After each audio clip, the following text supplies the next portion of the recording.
France is finished, as for 2 nights straight their police discovered they're no match for weaponized, unemployed behavior, as a horde of so-called soccer fans took over the city and draped another country's flag on the Joan of Arc, then began burning and looting local stores. But it wasn't just stores, but a random woman caught in the middle as well.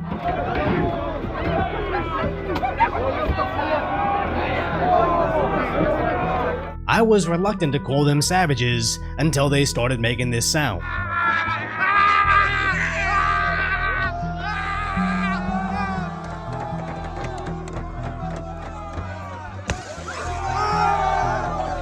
And this wasn't the only vehicle the mob destroyed, as the rims on this vehicle are different.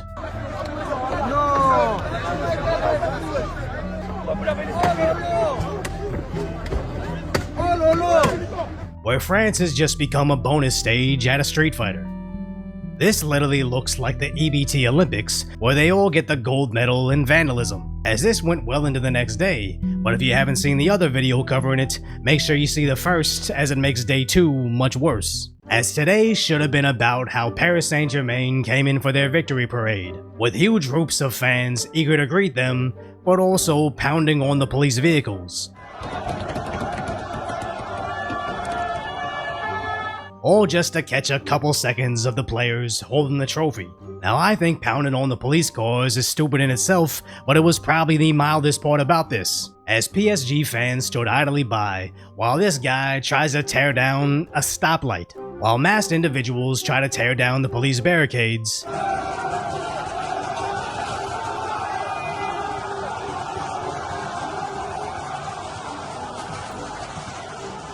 As the fans then jump the gates.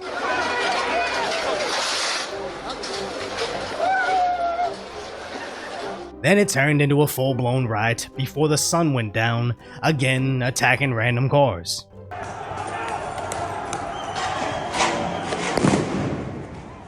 So then their riot police deployed massive amounts of tear gas.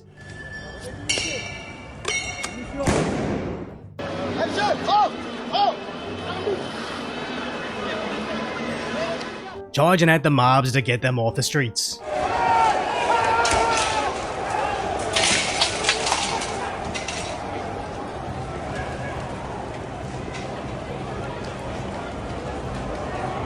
With a huge standoff between French riot police and rioters carrying flags not from France or even representing the soccer team.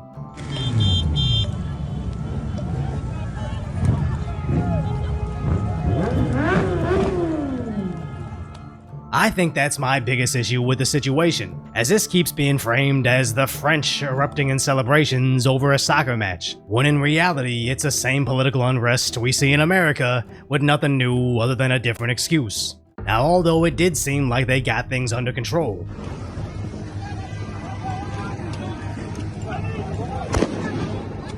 as soon as the sun went down, the streets looked just like the night before.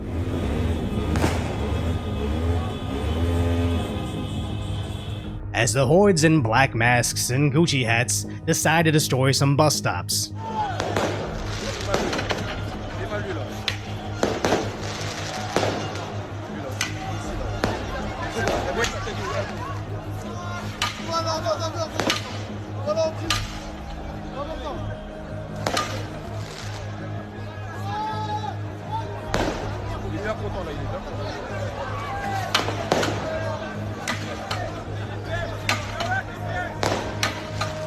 He really came out with his Gucci hat and purse, only to get defeated by a small pane of glass, which goes to show these guys shouldn't be that hard to stop, especially as they dangerously throw the steel barricades off a bridge.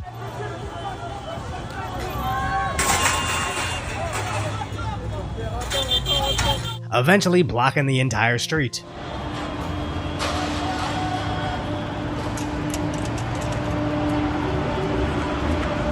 As this accomplishes nothing but anarchy, so the other element of their riot can begin looting stores again.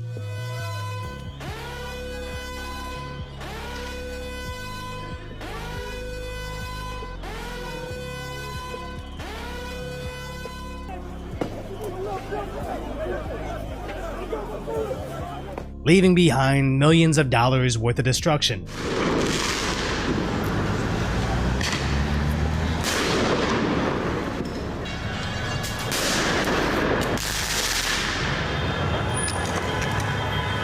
This all could have been avoided if right after they started to riot, yesterday, before the sun even went down, they just did mass arrests, announcing multiple year sentences or immediate deportations of non-citizens. That sounds incredibly harsh, but it's better than the alternative of 2 dead during PSG win celebrations, or how they phrase the deaths from a PSG Champions League win, as only the Canadians headlined how 1 cop is now in a coma, and only the Daily Mail clearly reporting that this wasn't a celebration, but a riot. As of course I blame the idiots out there for rioting, but I also blame the city's leadership for allowing the rioters to destroy the city, as just because the news is ignoring this, doesn't mean the citizens can. Why doom scroll on social media all day when you have my concise, light-order commentary on the tragic status that is today's reality? So subscribe to Decoy Voice.